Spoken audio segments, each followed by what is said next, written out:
sous bazui tenter que yakoya koyoka biso na barange banini donc mais il faut bolanda yokason chaque pourquoi na ba 19h boko banda bolanda masolo ya yokason télévision ba ko rediffuser encore na 21h tongo encore boko zwa lisusu donc ba émission ezali awo ya ebele soko landi na état de droit te ko landa na émission spéciale ko landa na ba bisike ebele ba émission ezali et puis tous en émission au mususu ezali tribune de peuple tous en ba émission ezebele na kati ya yokason hein tous en ba émission et oui cause la déjà ce qui aussi au se retrouver te mais coûte que coûte au se retrouver toko beta lisolo pourquoi sommet salami ezali volonté à Félix Sekedi Tshilombo puisque Fati tango bien président de la République alingaki te na yasa la guerre na pays moko o tozana bango voisin alingaki to travailler ensemble na baninga to travailler na bolingo ya mboka na ya ndenge ba africain bazaka de bon voisinage politique ya bon voisinage nde Fati ayaki nango est-ce que réellement bande ko mususu tozana bango ba voisin balingaki makambo tozo sala balinga ngote mais avant tout le bas puisque na minito batutu o baza étranger awa na mboka na biso précisément na Kinshasa to bengani bino te mais ba ko identifier bino to yeba ozuta ozana ba séjour boni donc ba ko bana ko pesa bino ko livrer bino ba carte ya ba séjour hein ba séjour yo za ko sala carte de résident hein ya ko ba pesa kana mekila poto la pesa carte wana peut-être ko za na 6 ans ko za na 6 mois ko za ko ko yebisa biso awa oyaki ko sala nini politique mongona ta okoti to lingite ko xénophobie et au moins Félix Sekedi alinga sala boy mnakol mais makambo tango zo sama na Afrique du Sud to lingito yeba est-ce que bande ko na ya communauté to sabaza wapi boza wapi po boyo intervenir nenga bazo sala ba africain mususu na ba pays mususu ba lobby musala ya ba sud africain et cause ya bato ya ba pays mususu il fallait bien intervenir en Afrique du Sud wana intervention ezalité soki comme il kambwa Congo bato nyos ba télé tala Félix azo sala boy tala boy voilà sommet salami puisque ba moni détermination Félix Sekedi Tshilombo Fachi Beton il était tellement déterminé comme il avait promis que tant que je suis le président de la République je ne pouvais pas rester indifférent et je dois m'engager. S'il faut traverser l'océan pour donner la paix à mon peuple, je dois le faire. Ça, c'est les paroles du chef de l'État, les garants de bon fonctionnement et commandant suprême. Sorti à Caméré, non, ce n'est pas Félix Sekedi Tshilombo qui c'est Caméré. Et ça, la justice congolaise, ce n'est pas que Fachi a eu plainte à Fundi Moto. Tant que Bazaï Kossami ce dossier pour ces 100 jours, Boloba qui a politisé, ils ont prononcé puisque Fachi a écarté Vital Kamer. Mais les logistes Kakawana, Babi va quitter comme au moni fait les aboriana. Non, bande au juste, Boza côté, Nini. Boza côté, Nini. Yango toko saluer na initiative ya président cour constitutionnel. Dieu de Negamoleka. Félicitations, président de la Cour constitutionnelle. Il y a un système qui a nettoyé. Les magistrats ne sont pas Libanda. Les magistrats ne sont pas Libanda. Il faut nettoyer le terrain, papa. Il faut nettoyer le terrain. Toujours soutenir. Nous sommes derrière vous. Président de Negamoleka. On est derrière vous. Félicitations et puis Moussala ou Yena ba initiative. À Salaki, réunion Ezalaki mardi. Makamwana ndi toujours singa état de droit ezalaka na mototeke puisque azali mokolo to azali mon chef ou azali songol pakala. Soko za na mbeba on t'arrête. À l'immédiat. On t'arrête. Na moment tozoloba na bato balingi bayeba 1 na Nations Unies ba pays nini oyo elingaki teke RDC ezwa mando qui to progresser pour to gagner guerre à est toko totali na kati ya document tomoni ba français ba signer document tomoni ba américain ba signer document totali ba pays Afrique mususu totali ba pays Afrique mususu après na yango baye koloba banani oyo balingi ko soutenir RDC ezwa manduki po ebondisa munguna na sima nango totali ba pays ya Liban totolobena na Afrique na Afrique tomoni Gabon tomoni Ghana tomoni Kenya toye komona ba les Chinois Chine pe na kati Russie na kati bandimi to pesa masolo mais eba potina lobi boy akodefisa fachi awene ko zongi sambo musima azo pesa ya ofele donc tango bango bandeko ba comprendre que te potina linga pesa ne ya ofele non masolo est changé toyoki États-Unis d'Amérique et toyoki ambassadeur ya Union européenne a changé à l'obité que jamais te interdire que t'es FARDC et puis BRDC beaucoup sur mamandou qui t'es so qui veut dire boya mais ils ont puisque bayok ba moni présence tokoya deuxième point to so ba na point ya liboso ya discours ya chef de l'État na 3 personnes au bakotanaki beaucoup mona que chef de l'État a déterminé à lobby s'il faut donner la paix à mon peuple, traverser le ciel pour donner la paix à mon peuple, je dois le faire. Comme il avait promis, il est déterminé. Beaucoup moins à lire ya mokonzi mboka, beaucoup moins comment makambasali, pourquoi kendaki Angola ezali communauté internationale ba bengi ba keyi na niveau ya Union africaine, ba yebisi Union africaine qui était Macky Sall a salé quelque chose. Macky Sall a yebi déjà que Fachi bayoka na bien na Lorenzo. Puisque Fachi azalinga na makambo yote. Alinga kuto ayati. Mais tango ayoki Lorenzo alibite na kende toko yokutana to solola. Kagama alinga ki biloko ite. Kagama bande ko mimona fort. Abande ko mona lekine taza très fort ko leka Fachi. Et puis bokoyoka na koyebisa ba congolais nyos, jeunes nyos. Fachi a lancé, il faut pas recruter ba jeunes dans la police, ba jeunes na FARDC. Fachi a levé déjà que na moi tozali ba kofuta ba fonctionnaire de l'État avec 45%. Ba fonctionnaire tout de l'État. La police ozali montiani donc 45%. 45%. Et le moyen à 30%, on va maxer, mais dans la minute, on va à 45%. Même en France, ils ont dit bon modèle. En France, on va dire ça, 2% dans le salaire, il y a battu. Mais biso to longwe na bon ya moke tomati. Et puis to ko betre li solo ba congolais, stabilité ya monnaie na biso depuis ya Kabedi Azawana, depuis ministre Nicolas Kazada Zaliwana. Aux hommes de dollars ndenge sasa. Donc maman gouverneur ya banque centrale a simbi mbongo a chango kati. A le dire ko bojete. Mbongo na zaki je ya Joseph Kabila na batu na ye. Ndi babande ko sala ba mona tala dollar tala ko to Felix na mama na soki to zwa ki eloko yote facha za makasi ko comme l'état ko to zabo bo mona ngolo ko la masekité. Bo mona ngoli panango bate. Touti loin pour tous vendre les lots et tous en majorité puis Congo makambo fachi ebetama na politique a na Congo même na Liban ezali facilité pour qu'on dimaozo so on diminue Félix que chilombo te ezaka ga shana yo mais biso ba congolais nyonso bomoni musala zali ko sala to kina ndolo bomoni ndolo ça fait après 80 quelques dans les 82 ans ezaki réflexionner te ba réflexionner ngo to longwe to kei bomoni ba vilain o ba tongeli ba militaire généraux na ba capitaine na ba colonel bazo ba se fungula kanisi eza fungula ya ndako ya moto akoti na ndako atobosani makambo tu na kati toilette tout na kati na piscine béton bon musiko soda et c'est que oya ko fachi olapa facha zawana béton umela Tonya Tabor Tole.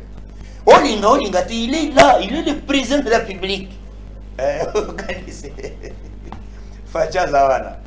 les garants de bon fonctionnement commandant suprême ou mela na fachi puisque ba vision yena makambo yena soko zaki lelo te to lingi to mona kagama afuka mi azuko mi ko senga kite o ya to vanda to solola o te ko fachi ko kangela nga milite to za bandeko o to za boy mais kagama linga lo ba maloba wana te soki to zaki na stratégie te soki to za makasi te soki fari de sa zaki makasi te fari de se lo makasi libenda makasi ba chere biso discours ya Angola après rencontre ya Fachi Oyo qui a déjà déclaration et puis Boyo qui a décision de Fachi à lobby à l'immédiat retrait à l'immédiat il y a ba M23 mais M23 ben ça qui banane puisque Kagame a lobby M23 bazali ba congolais bazo revendiquer mabele siko Kagame andi mindenge ni ba M23 bazonga na Rwanda bokoyoka check cette image.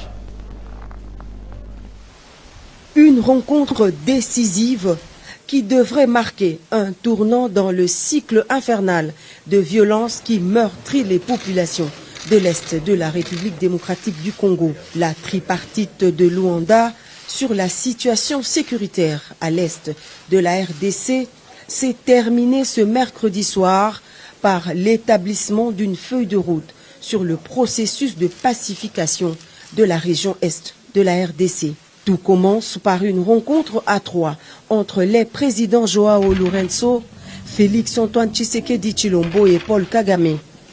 Pas de communiqué final, mais un point de presse commun des trois présidents et une volonté commune affichée de faire baisser la tension entre les deux voisins.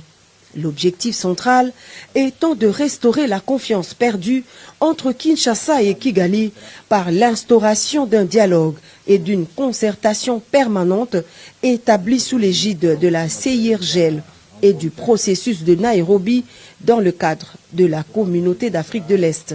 Concrètement, cela se fera graduellement via l'application de la feuille de route qui permettra au final, si chacun respecte vraiment ses engagements, de réchauffer les relations politiques, diplomatiques et économiques entre le Rwanda et la République démocratique du Congo.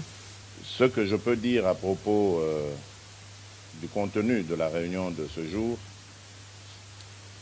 est que de part et d'autre, il y a eu en tout cas l'intention manifeste d'avancer et de mettre fin à cette crise. Comme l'a dit le président Lourenço, il s'agit de rétablir la confiance entre nos deux pays et surtout nos deux peuples. Une confiance qui a malheureusement été rompue alors que, à mon sens, tout allait bien dans la voie de la normalisation entre nos deux pays. Je m'étais entrepris, en tout cas, de tirer un trait sur le passé dès mon arrivée à la tête de la République démocratique du Congo pour envoyer un signal fort, non seulement au Rwanda seul, mais à tous nos voisins, à toute la région, de mon intention d'avoir des relations désormais tournées vers des échanges profitables à nos pays, à nos populations, et de regarder plutôt vers le développement de cette région qui, à mon sens, est l'une des plus riches d'Afrique, plutôt que de verser dans des tensions inutiles comme on a pu l'observer dans le passé. À court terme, la nouvelle donne passe par la relance de la commission mixte RDC-Rwanda.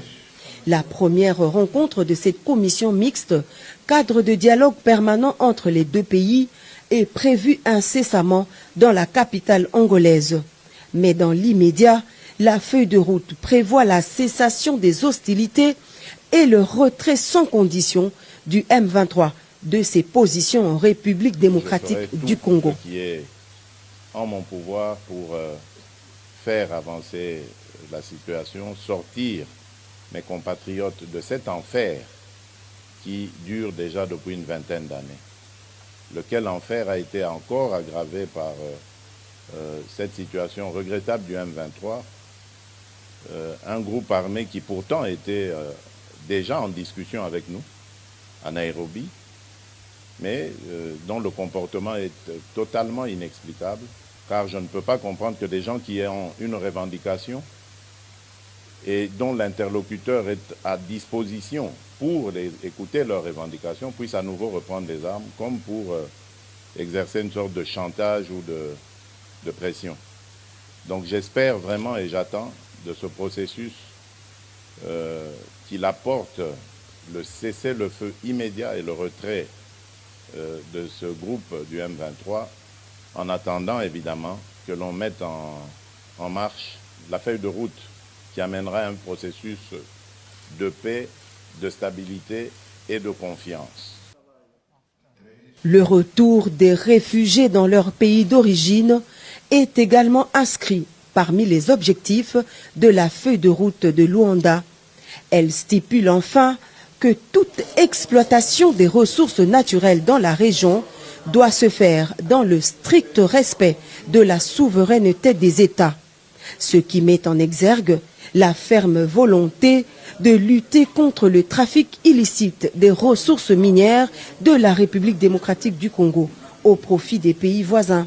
Le chef de l'État, Félix Antoine Tshisekedi Tshilombo, garde ainsi le cap de la fermeté pour la défense de la souveraineté nationale et en même temps une ouverture au dialogue diplomatique sincère pour imposer la paix à l'est de la RDC. Le président de la République et sa délégation sont rentrés au pays. Merci beaucoup. Boyoki discours. Discours est que le président Sengi a et résolution, oh il y a une conclusion. Résolution, c'est une conclusion, il y a réunion, il y a Batumi Sato. Puisque après Batumi Sato, il y a ministre des Affaires étrangères, le ministère de l'Union, le ministre il y a le ministre Bayaki.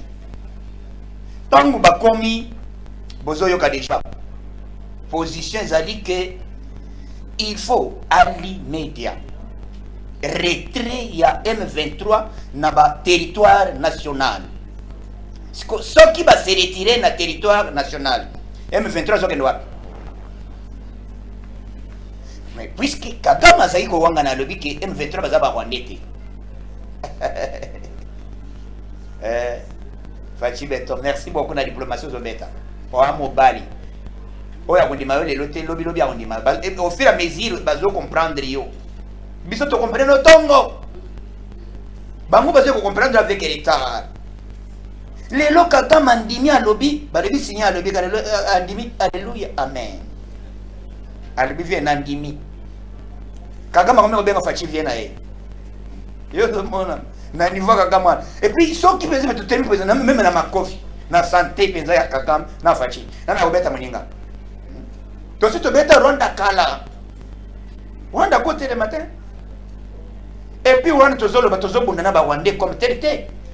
Tozobo Nana na régime ya Kagame. Et puis, bateau, Basia qui a encore États-Unis, Tolinga Bango Mingi. Les Américains travaillent bien dans le changement. Ils vont sanctionner d'abord les Kambouya Bato. Oh, parce qu'ils ont dit or. Ils sont na Ouganda, ils sont na Rwanda. Ils vont sanctionner Bango.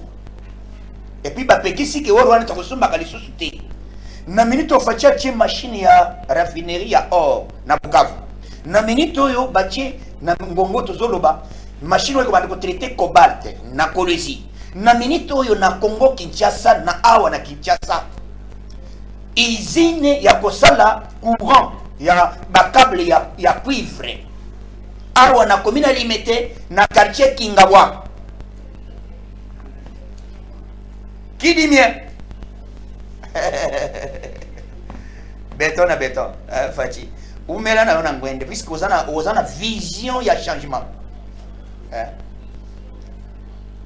Nangongo tozoloba ezali na kati ya izino bache ya singa koyoza batu 6000 emplois.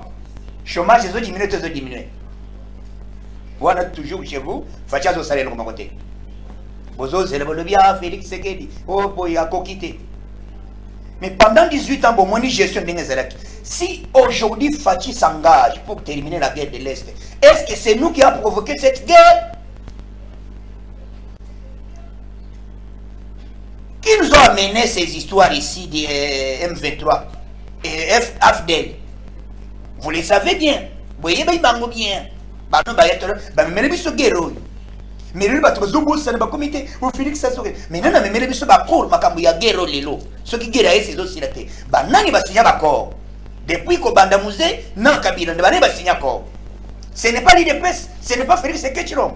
D'où Fatia Zaliko s'engager comme il est le garant des bons fonctionnaires commandant suprême pour assurer sa guerre au Est. Diplomatie Fatia Zobeta alingangane ko solana batunyon so très bien.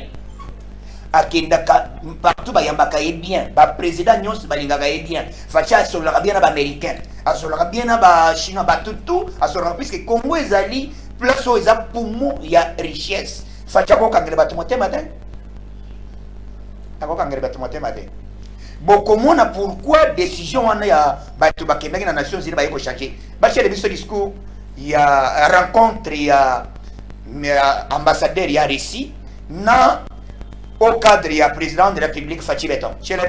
C'est une suite logique des rencontres d'échange que le mécanisme national de suivi de l'accord cadre a initié depuis plusieurs mois avec les partenaires privilégiés de l'accord cadre d'Addis Abeba. Situation sécuritaire à l'est de la RDC oblige les hauts représentants du chef de l'État au mécanisme régional, Claude Ibalanki et Kolomba, à échanger ce lundi 4 juillet 2022 avec Victor Toukmakov, chargé d'affaires de la Fédération de la Russie, en République démocratique du Congo. La résolution 2641 du Conseil de sécurité prorogée jusqu'au 1er juillet 2023 sur l'embargo des armes à destination de la RDC, l'incursion de l'armée rwandaise sous la couverture du M23, des sujets abordés lors des échanges. Je pense que cet échange d'aujourd'hui lancera des bases pour des contacts ultérieurs entre nos deux institutions, pour avoir la possibilité d'améliorer la compréhension entre nos deux pays, y compris devant les instances internationales. Comment un pays membre du mécanisme régional de suivi peut servir de base arrière au mouvement terroriste et agresser la République démocratique du Congo à l'indifférence totale des autres pays membres, s'interroge Victor Toukmakov. Les Congolais peuvent toujours compter sur la Russie en ce qui concerne la possibilité pour le pays de s'approvisionner en tout le matériel qui est nécessaire pour l'armée et pour la police nationale, pour les autres structures en matière de sécurité. En dépit de l'embargo du Conseil de sécurité de l'ONU sur les armes et des sanctions irrélatives, la Russie envisage de perspectives de coopération entre les deux nations. Agression dans l'Est, Karine Rossoki, Miss Indépendance, dédie ses prix à toutes les femmes de l'Est de la République démocratique du Congo et plaide auprès du coordonnateur du mécanisme de suivi de l'accord cadre pour un appui logistique au FRDC afin d'en finir avec ce cycle de violence. À toutes les filles de la RDC, particulièrement celles-là qui sont à l'Est. Boyogi déjà balobi c'est pas provision. Boyogi balobi te provision ezali. Alobi la Russie, nous sommes prêts de travailler avec la République démocratique du Congo. On va vous donner la provision. Provision cela veut dire biloko tout aux anango besoin. Oye beta kasima na liboso. Donc Russie mo koto ba boyi biso, koto ba fongoli biso. Fachi aza nzambe. Papa, Fachi azawana. Puisque soki le président Zalakate, to lingi tout le monde biloko yo salamate. Et monde mo bimbezo lila. Oyoki ba président ba en Afrique bazo lila bo pesi biso Fachi. Présent avec trop sage. Soka za isa agité, boye baki déjà balingi ba même makao. Ah boye bakana ki 30 juin. Et loko izali Fachi azawana. Mutu aliboso azobatela nzambe ezali Félix Sekechilom ezali nzambe nzamba lola azobatela Fachi puisque Fachi azui Congo exposant devant Dieu ya mibale eza biso ba congolais nde to protéger président na biso tozala lisu likolo ya lisu tokokende vitesse puisque TV zambongo makambo eza elengi soto banda otokotanisi au début, il y a eu et puis surtout, le téléphone a ouvert et vous avez la somme. Donc, Tolingi Bongote, Tolingi Moutunion a se retrouvé. Toboyi ba Congolais, puisque Tolingi ba Congolais ba Bikolo, Nyonso, vous allez mon Congo, vous allez mon Louba, vous allez mon Swahili, Mongala, bête na bête. Congo Yangoy, Congo Yalumba Yangoy, Congo Yamuse, tout soutenir Mozamboka. Quoi dans un changement. Et ça, on a Makamoko et Salami, ou Etikalo Salamate des années. train ekendaka lisusu te de Kolwezi Angola etikala kokende te bokomona bakotiela bino image bokomona photo que bato boni basepeli na makambo faci azosala et puis lancement ya oyo examen sélectif esalamaki na niveau ya Lualaba nani akenda kolansa yango ezalaki mama gouverneur Fifi Masuka mwasi vice gouverneur mama omela puisque eza na bato balingi changement na mboka soki mama wana azalaki yango tozosenga bagouverneur mosusu boza wapi bozolanda moninga et puis moto azotravaille mwasi azotravaille koleka mibali bayeli kote mwasi azotravaille na Lualaba soki okei na baveni okondima te eza Lualaba batiele biso baimage na bafoto bomona comment nyatabortore. C'est à l'école primaire Mikuba de Kanzenze, à plus ou moins 50 km de Kolwezi, que Madame le gouverneur intérimaire du Lualaba a donné le coup d'envoi des épreuves de l'examen national de fin d'études primaires, édition 2022. Les autorités éducationnelles, corps professoral, parents et élèves ont réservé un accueil sans précédent à l'autorité provinciale.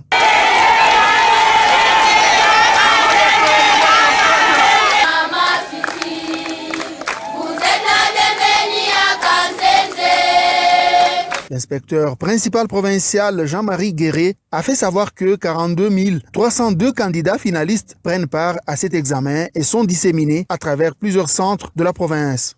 La sous-division de Kolwezi 1 avec 32 centres qui vont recevoir 14 186 candidats, dont 7 066 filles et 7 120 garçons. Bien avant la distribution des items, Marie-Thérèse Masuka Saini a prodigué des sages conseils pour encourager ses élèves à travailler d'arrache-pied afin de garder l'étendard du Lualaba sur le plan éducationnel dans toute la République démocratique du Congo. Elle a également réitéré sa ferme détermination de faire l'éducation des Lualabais une préoccupation majeure de son équipe gouvernementale, conformément à la vision du président de la République, Félix Tshisekedi Tshilombo, qui veut voir émerger une classe élitiste des Congolais. Toute la province vous regarde parce que vous devez être des meilleurs. Vous devez tout faire. Il ne faut pas trembler. Quand on vous donne les questionnaires, regardez calmement. Pensez à tout ce qu'on vous a donné comme cours. Vous saurez quoi répondre. Ne vous précipitez pas parce que toute la province du Lualaba, moi-même, je suis en train de suivre et d'attendre les merveilleux résultats que vous allez donner à la province. Merci beaucoup. Mais bon, mon lancement, il y a examen sélectif et Salamaki. Et puis, Nakisangani et Zalaki Tony Mwaba. Numéro 1, il y a enseignement secondaire et primaire. Donc voilà. Akenda qui connaissait ma solo. Gratuité enseignement et Simbi, tu es Simbi. Et Simbi. Mikolo siko eza maternité ofele. Mama soko botite oke boroko. Kobota en désordre. Pesa bisiko obota te pona nini. Okopesa motif nini po obotite. Siko bolo ba délivrance. Facha hena masolo. Kobota ebu na wapi mama yem. Ngaliem. Nangali mofeli bazola sang bientôt so botite okotuna bise mama tokotuna papa mama obotite pona nini puisque fachi apesi bino ko bota ofeli apesi bino gratuité enseignement siko mama yo botite pona nini délivrance et pas kabondi wades délivrer. Voilà, merci. Oeza, donc plateau amoureux spécial. Soki to chango et kota sa tongo. Donc ba kotie le biso photo. Ba kotie le biso photo puisque les a moment bo banda Rolanda. Yo ka sos moment e bolongo biso na ba télévision zate. Voilà. Ozo mona train wana. Après combien d'années tana batwana bazobi ma pose ba si ma train. O train babanga kayango. Tala train wana des années et qui n'a reçu Angola te. Wane zali Kolwezi Angola yangoi biloko fachi azosala tre wane basali yango na pouvoir la fachi tala makolo wana otala biloko boni fachi donc mikolo to ba image mikolo Dans la démonstration à Fachi. Tout ça, c'est Fachi béton. Fachi a salé le remonté. Mino Bossala Gani. N'a pouvoir de Mino Bossala ni. Les lots gratuités enseignement, santé universelle. Au juste, oui, nous avons besoin de ça. Économie d'abus d'abord. Il faut qu'on félicite le pouvoir à Félix Sekechilom. Puisque moi, je suis frappé. Quand on est au Sénégal, l'IP matière, parce que l'IP est au Sénégal. Mais biso l'IP aux Unis, n'allez pas Massango. Togo, là, l'IP, il y a la biso, n'allez pas Massango. Félicitations à l'innovation, oh, il va commander à Sali. Béton à béton. Image à moi, papa Okolobanini, et là, moi, comme si c'était ça, Congo.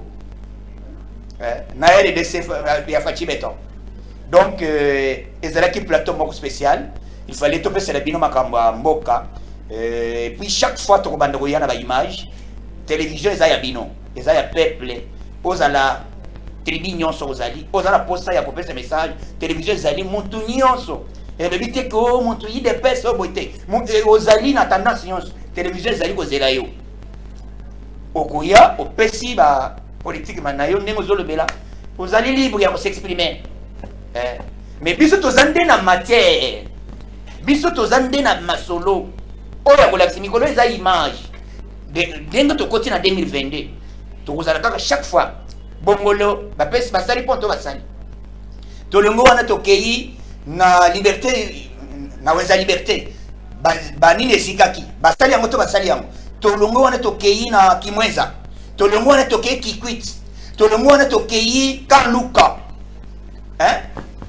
tokei Kanluka tokei Ndolo donc mikolo ezande yango na yango Kanluka nzela po ezosila nzela ekwerelie makala commune ya nini ya oyo ezali ya chef de l'état commune oyo nini au chef de l'état vandi ngaliema esangani esika makambo ezali donc na minute Kanluka esili zerezo sila babani musala balinga ba inoke mikolo bari ba facha ko kwatanga désordre après yango tokokende bientôt na Lualaba esika batongi aéroport international na nord météo olongo Belgique directement Lualaba béton à béton. Merci beaucoup number one toza simanayo mokonzi mboka tokubanga te puisque bato bayebaki yo bien te abanda komona neti oza bébé na politique mais ozo sala pon bongolo yango wana yango yote mais bokanaka depuis quand biloko nyonso ozo sala yo zondi manaoti olingi basalela yo juste nini ole okomisa pepe pouvoir na bino ozolo baketi Rwanda za na leadership moko responsable cela veut dire leadership ya Congo ezali responsabilité bandeko botika mutema mabe et puis botu belaka avant que tu la na mbetu tala na makambo zo sala merci beaucoup ngata bortolek merci okati. La Direction Générale des Impôts rappelle aux contribuables relevant de la DGE, Direction des Grandes Entreprises, CDI, Centre des Impôts et DPI, siège modélisé et modernisé des Directions Provinciales des Impôts, le paiement du 3e acompte provisionnel de l'impôt sur les bénéfices et profits de l'exercice fiscal 2022, revenu 2021, au plus tard, le jeudi 30 septembre 2021, cet acompte représente le 20% de l'impôt déclaré au titre de l'exercice comptable 2020, augmenté de suppléments éventuels établis par l'administration au titre du dit exercice, que ces sommes fassent ou non l'objet de contestation. Aussi, compte tenu de la pandémie de la Covid-19, les contribuables sont invités à privilégier la transmission par voie électronique en format PDF du bordereau de versement d'acompte provisionnel et de la preuve de paiement. Retrouvez toutes les adresses sur www.dgi.gouv.cd.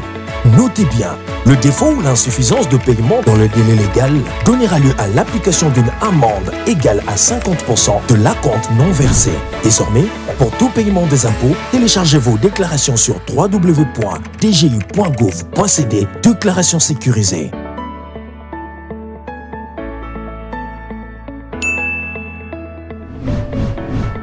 Message de la Direction Générale des Impôts.